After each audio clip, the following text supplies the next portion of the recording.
Sulianti. Saya Margarita Sonia Febrianti. Saya Ultima Zatuana Bea. Jadi guys, kita di sini bakal ngejelasin ke kalian materi mengenai akuntansi, terutama di bagian seperti apa sih kita meletakkan debit dan kredit itu, bagaimana sih cara kita menentukan letak akun ini di debit atau di kredit.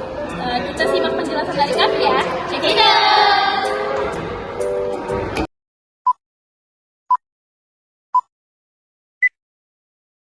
Halo guys, di sini saya akan menjelaskan pengertian dari apa sih itu debit dan apa sih itu kredit. Simak penjelasannya. Pengertian debit dan kredit. Debit adalah pencatatan pengurangan nominal uang, sementara kredit adalah pencatatan di mana uang bertambah. Transaksi debit bisa diartikan sebagai aktivitas menabung di bank, sementara kredit bisa diartikan sebagai aktivitas peminjaman uang di bank. Nah, udah tahu kan apa itu pengertian kredit dan apa itu pengertian debit? Simak pembahasan selanjutnya. Nah, pembahasan selanjutnya, di sini saya akan menjelaskan tentang prinsip dasar debit dan kredit. Mari kita simak.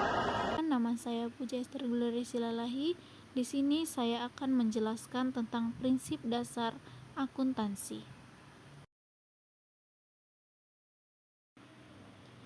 Yang pertama, kita akan membahas tentang pengertian prinsip dasar akuntansi, yang dimana prinsip dasar akuntansi merupakan dasar yang digunakan sebagai pedoman atau acuan dalam melaksanakan proses akuntansi atau kegiatan akuntansi seperti penyusunan laporan keuangan agar menjadi akurat. Jadi jika kita mau menyusun laporan keuangan, diperlukan adanya prinsip dasar akuntansi. Prinsip dasar dalam akuntansi diatur oleh Ikatan Akuntansi Indonesia.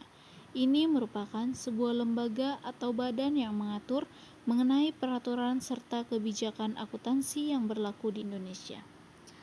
Berikut ada 5 prinsip dasar akuntansi. Yang pertama, biaya historis. Yang kedua, pengakuan pendapatan. Yang ketiga, mempertemukan. Yang keempat, konsistensi. Dan yang kelima, pengungkapan penuh. Nah, langsung saja kita masuk ke prinsip dasar yang pertama, yaitu biaya historis, di mana jika pencatatan transaksi keuangan atas sebuah barang sudah didapatkan oleh perusahaan, maka pencatatan keuangannya itu harus sesuai pada biaya yang dikeluarkan untuk mendapatkan barang tersebut.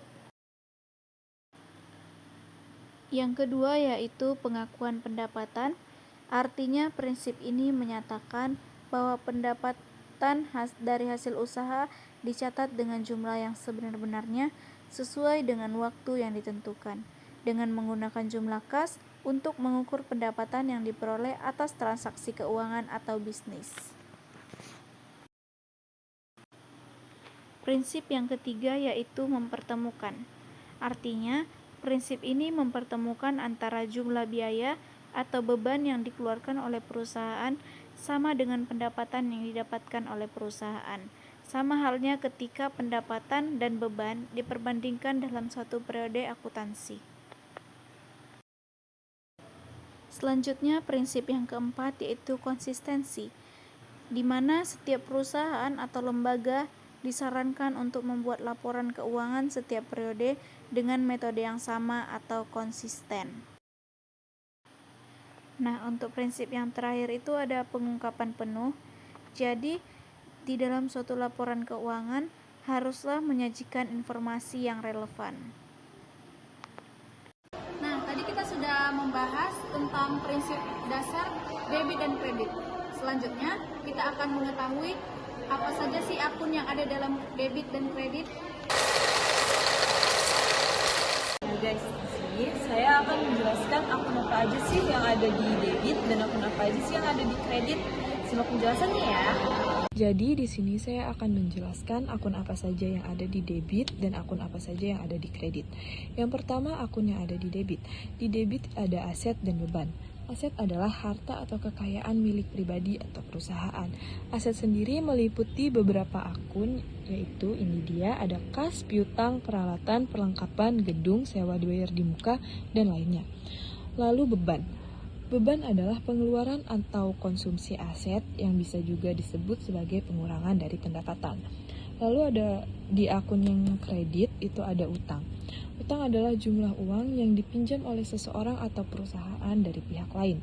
Lalu ada modal. Modal adalah semua hal yang dimiliki, baik berupa uang, barang, atau aset lainnya yang dapat dimanfaatkan untuk menjalankan usaha dan menghasilkan keuntungan. Lalu yang terakhir ada pendapatan. Pendapatan merupakan jumlah uang yang diterima oleh perusahaan.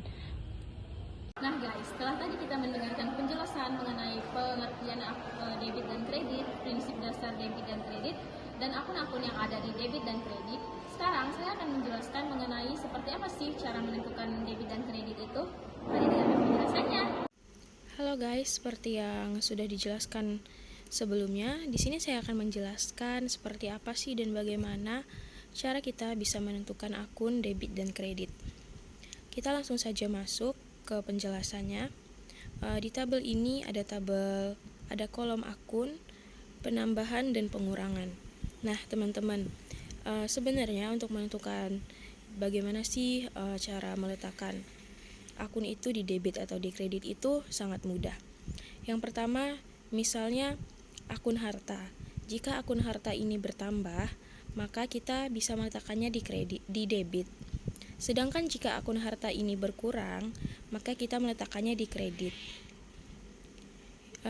Kemudian ada akun yang kedua, yaitu akun hutang, yang dimana jika akun hutang tersebut terjadi penambahan, akan kita letakkan di kredit.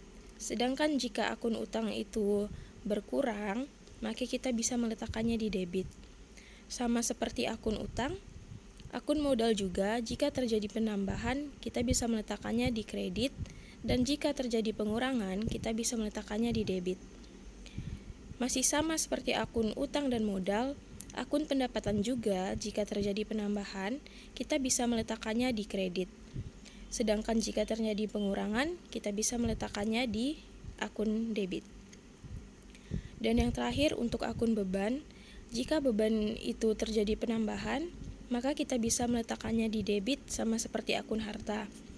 Dan jika akun beban tersebut terjadi pengurangan, maka kita bisa meletakkan di kredit. Saya akan memberikan satu contoh analisis, terutama di akun harta, yang dimana di akun harta tersebut terdapat beberapa macam akun seperti akun perlengkapan, kas, dan ada beberapa akun lainnya. Contoh analisis yang akan saya berikan di sini adalah, misalnya, dibeli perlengkapan secara tunai dengan harga 2 juta. Yang dimana, karena kita membeli perlengkapan tersebut, otomatis perlengkapan tersebut bertambah.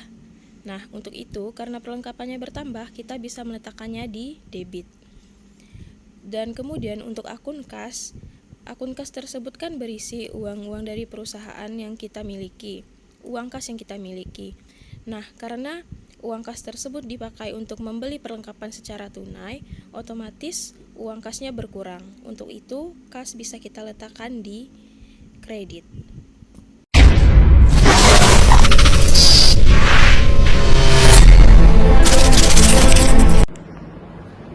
Nah, jadi guys, di sini saya akan menjelaskan tentang contoh cara pengerjaan debit dan kredit. Mari kita simak penjelasannya ya. Di sini saya akan menjelaskan tentang contoh soal pengerjaan untuk debit dan kredit. Di sini sudah ada 3 soal.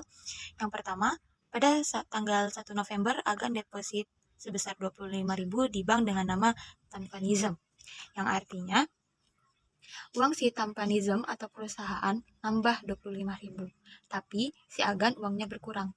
Tetapi modal si Agan di perusahaan bertambah 25.000. Seperti yang kita ketahui, cash itu bertambah di debit, dan modal itu bertambah di kredit. Jadi contoh untuk penulisannya seperti ini. Kita bikin cash, ini modal. Cashnya itu 25.000, modalnya 25.000. Seperti itu. Kita lanjut ke soal nomor 2.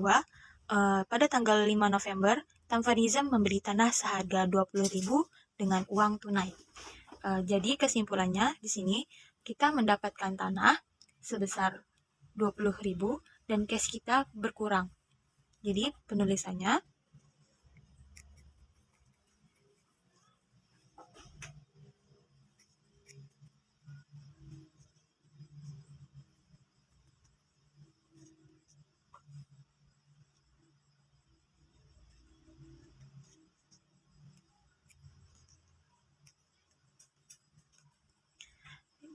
kita nomor ketiga.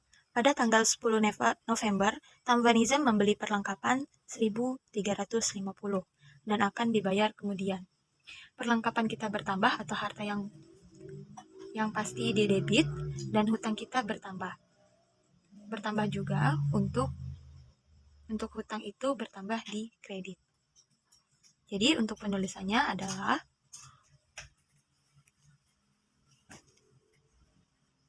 perlengkapannya di debit